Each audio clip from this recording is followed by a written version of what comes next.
Dr. King's embrace of the Promissory Note and his theological threat to the British Empire.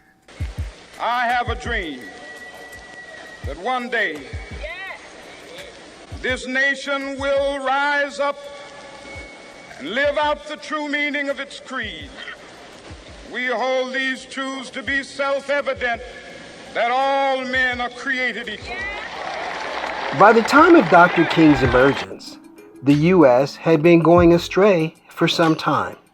The promise of a better world after World War II that Franklin Delano Roosevelt had promised, a promise to end European colonialism and bring about global economic development, slipped away as global financial powers that were behind European colonialism began to reestablish a new and bigger system of globalized enslavement within the context of the division of the world into two warring blocs called the Cold War. Thus, any appeal to the Promissory Note is implicitly an attack on the financial oligarchies behind the British and other empires.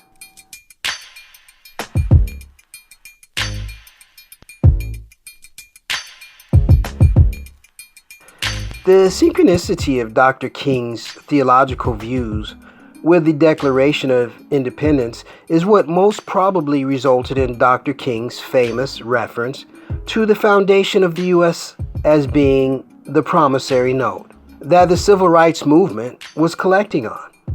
But there's a lot more in that Promissory Note than just civil rights and integration.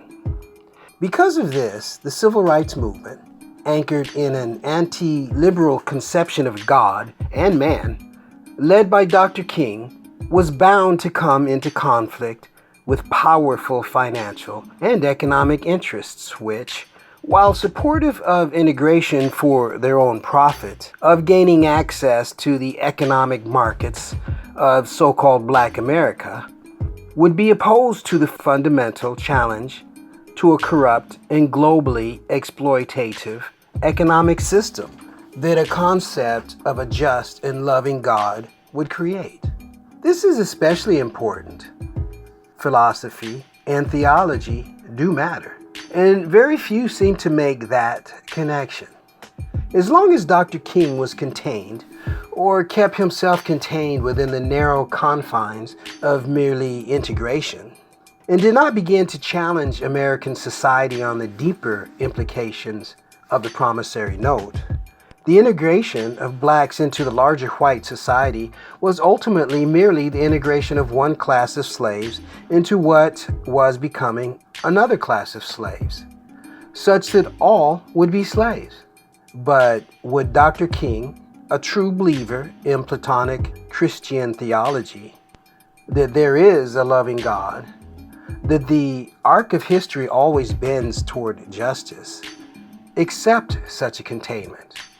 Not if Dr. King was true to himself and to his theology, which he was.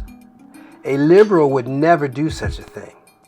To die for a mere theological principle? To die to save a nation? Never. A liberal is an empiricist, and there are no universals. Whatever a liberal might profess to believe or be for, ultimately, for a liberal, it matters not. Professed convictions are only cosmetic.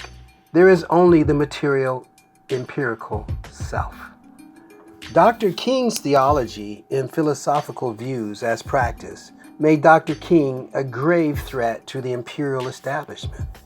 After the assassination of John F. Kennedy and his brother Robert, who both opposed the empire and entering the war in Vietnam, there was only Dr. King left to carry on in the direction of the renewal of America, indicated in the Promissory Note.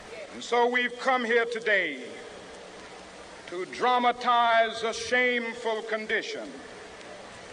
In a sense, we've come to our nation's capital to cash a check when the architects of our republic wrote the magnificent words of the Constitution and the Declaration of Independence.